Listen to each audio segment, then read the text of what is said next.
Morning, good afternoon, good evening. I think it has been clear to most people that as much as Bombshell, Blessed Geza, had the popular support of the people in the sense that they agreed with what he said, that the Mnangagwa administration is corrupt, incompetent, and is dragging the nation deeper and deeper into this hell on earth. When he dismissed Mnangagwa's claim that he wants to stay in power until 2030 to deliver the so-called Vision 2030, i.e. turn the impoverished nation into an upper middle income nation in 5 years. He rightly dismissed it as bullshit. Because it is bullshit. Zimbabwe is a failed state and is sinking deeper and deeper into the abyss. Mnangagwa has no chance of reviving the country's economic fortunes. He's just using it to claim that he can deliver Vision 2030 as a smoke screen to hide his real intention that he wants to stay in power beyond the stipulated maximum 2 terms, which in this case is supposed to end in 2028.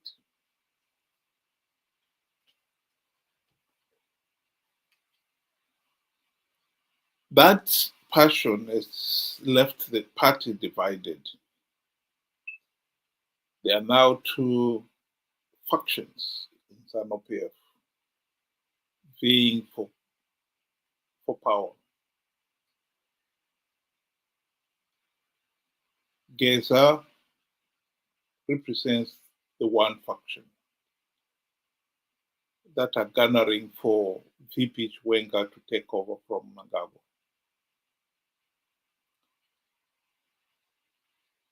I think if Mnangagwa had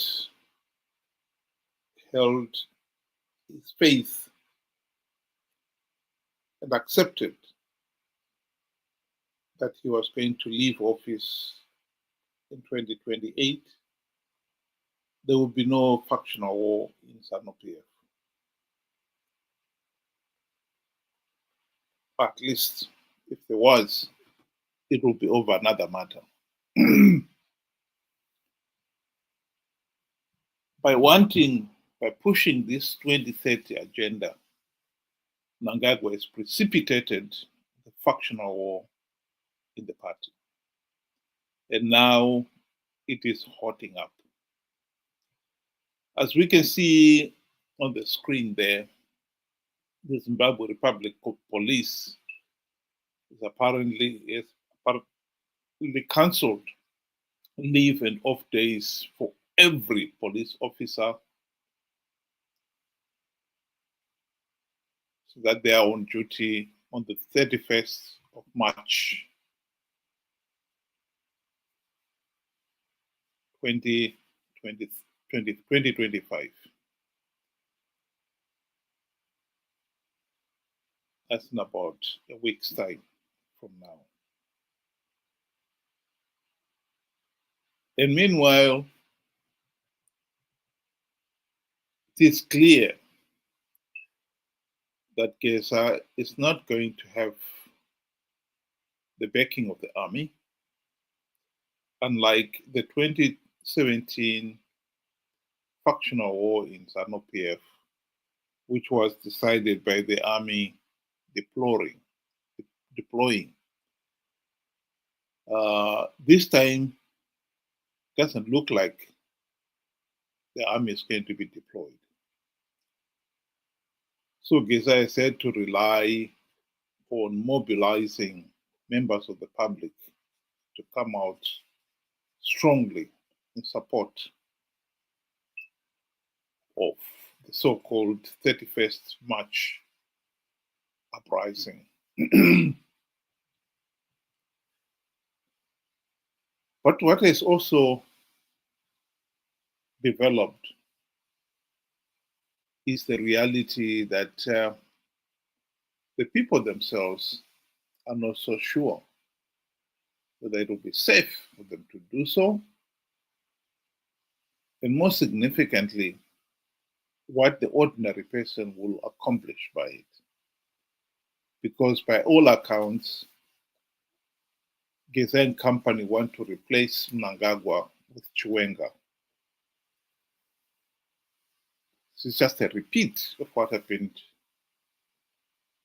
in 2017 when Mnangagwa replaced Mugabe.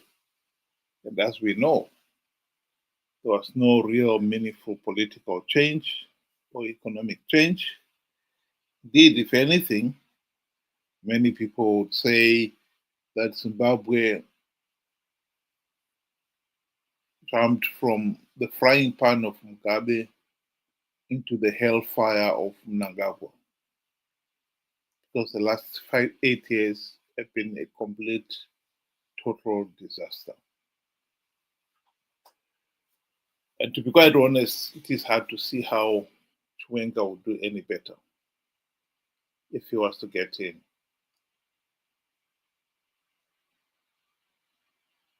And so the many people are really beginning to doubt whether they really want to be dragged into this Zanu PF factional war. But since there's been further development, it looks like Geza and company are gearing up for a real confrontation. Here is a video that has been circulating on social media. 31 March. Wona neka laptop akaka. Those zviri kuzotonga kuZimbabwe. Zwa 31. Wona ne radio itikaiti. Those zviri kuzotonga kuZimbabwe. Zwa 31. Izvi hazvisisinei nema opposition party. Izvi zvave nechekuita Zanu PF versus Zanu PF. Nona zvinoitika paya kana vanhu vakafunga kuti vanoziva stereki kudarika generation itsva. They find themselves in this kind of situations. Zvakutoitika izvo zvakutoitika panapa. Ndo zvinoita kuti vanhu vazozviwana va mumasituation asina kumira zvakanaka. Titazonzwawo vamwe vakuru vakutaura kuti aiwa zvaishandiswa kuUkraine ndo zvaita seregai tikuudzei zviri kuitika kapaground utututu ndo tinenge tichitonga ndakutokutaurirai zviri kutoitika paground. Twakomana ututu tine 2500 turimo muHarare. Hakuna munhu ari kuzoudzwa kunzi anzi mapurisa ari kuzodai, masoja ari kuzodai soja. Tinato tikutoziva zvatiri kutoita. Saka imi munofunga kuti chinhu chakaita sechiya that kind of a wave ndo yamunofunga kuti ichangoita fanika vafanira kuruzevha. Hadzisi mombe kaidzi, hakusi kufudza mombe uku. Musarerwa nhema muchinzi anzi madrone anoita kuti vanhu vazive kuti munhu ari kufunga. Hakuna zvakadaro. Asi isusu chaida kungokuudzai ndechekuti musi wa31 hazvinei neopposition, hazvinei naChamisa, hazvinei nechi. Tuvakomana utu ndo tinenge tuchitonga musi wa31. Isusu were there to support demonstration yepovu nedemonstration iri kuitwa nemagamba edu akarwira nyika yedu nerusungunuko. Isusu chatiri kuziva ndechekuti iyi nyaya yeZanu PF versus Zanu PF. Hasinei nevamwe vanhu vese vamwe vakagarai kumba. Musi wa31 semataura atakaita vamwe vaiva vanotya madzimai nevana, musaregedza vana vachibuda musi wa31. Asi vakomana varipo ava ndo vatenge tichidhila navo. Comrade Geza vane support worldwide. Isusu tinoziva kuti kune Zanu PF versus Zanu PF musi wa31 March. Asi vakomana vaya vandakataura vaya makorokoza yese ayaya nevakomana vaya vese vaya vanoda kubudirira. The road to success, like I said, is on the 31st of March to 2 houses muHarare. Kumba kwaWiknel kune gold remahara kana uchida kubudirira kune mamillions. Tichanda kuda kukuudzai nyika yese Zimbabwe ine vanhu 16 million. Mari iri mumba maWiknel Chivhayo inoita kuti munhu wese ari muZimbabwe right now umwe neumwe apuwe ichikwana. Ndo zvandakukuudzai inini. Hatisi kuita zvinhu zvakapusa zvinenge zvichiitika. Teererai vakomana vanenge vari paground chete. Teererai vakomana vanenge vari paground. Manjeds, the Anunnaki, the royal bloodline. Well, to say the very least, this is frightening. The nation has got every reason to be concerned. Are we looking at a situation here where Mnangagwa, in his stubborn determination to retain power at all costs, is dragging the nation into a civil war? This can easily turn into a civil war. Why would somebody say they're planning to hold a peaceful demonstration, be equipped with drones, mobile phones, and God knows what else? The trouble with that is, of course, this is only giving Zanu PF the excuse to be armed to the teeth. We know that Zanu PF is the one regime that believes in violence. This is the language they understand very well. Zanu Europa, as some of them would boast. The regime would not hesitate shedding innocent blood. If we've got the two factions determined to fight it, where will this end? We know that ordinary people are sooner or later going to be caught up in the middle of that fight. And many innocent lives would be lost. And for what?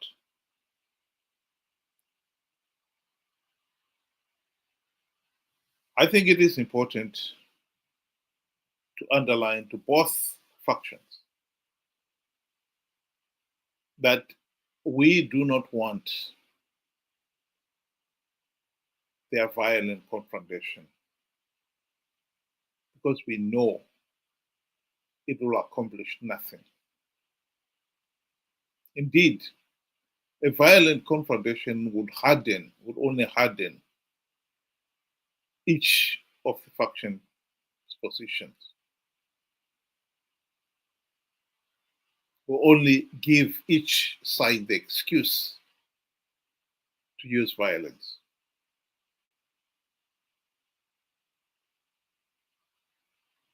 And having whichever side wins at the end of the day, we can bet that that side will feel they have the right to dictate to the rest of the nation what is going to happen next.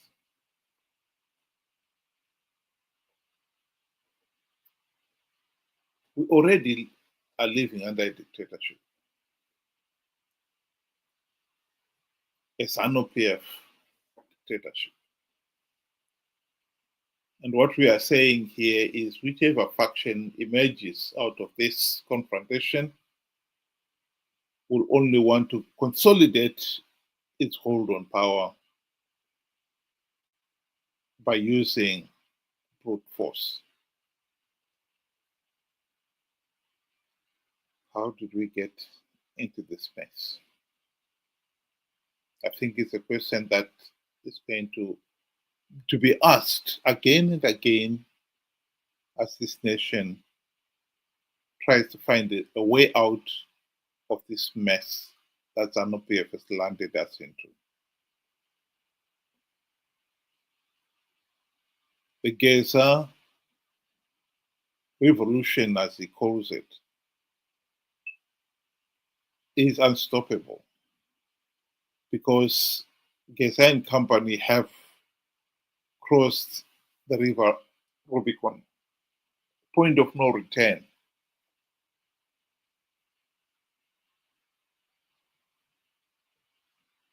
You do not publicly denounce the state president as corrupt and must resign. And having said so, can expect that it can all be forgotten. Of course not. When he said it, many others besides him, when they said it, they knew this was a point of no return. They now had to fight for Mnangagwa to go. But as we can see, Mnangagwa is not prepared to go yet. And he's digging in. This is going to be a bloody war.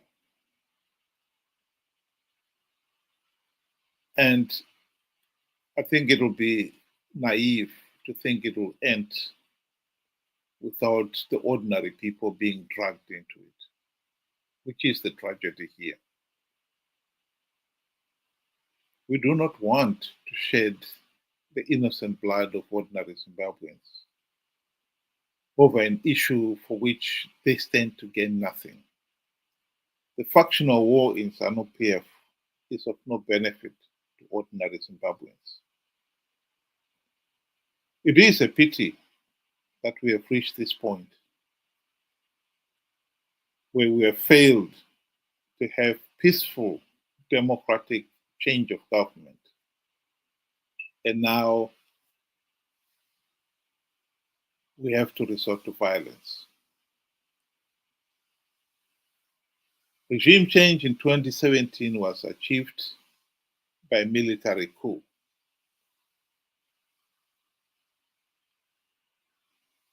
This year, as things stand right now, it looks like we are facing a direct confrontation. And come 31st of March, we will see the two factions clashing. There could be fireworks. But the tragedy is, at the end of the day, it will solve nothing in terms of Zimbabwe's problems. Because whichever faction prevails, it will seek to consolidate its power by becoming more tyrannical. And as for democratic reforms to ensure free, fair, and credible elections, we can forget it. That is the tragedy of Zimbabwe. All this posturing by Gaza supporters, or this posturing by the regime, cancelling all the leave days of police officers,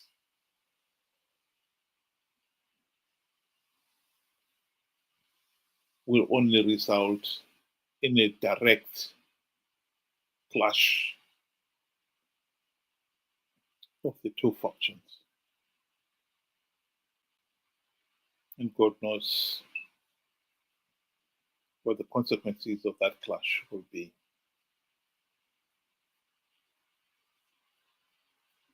But as things stand, it's almost certain it will not deliver the democratic Zimbabwe in which the leaders are accountable to the people that this nation so desperately needs.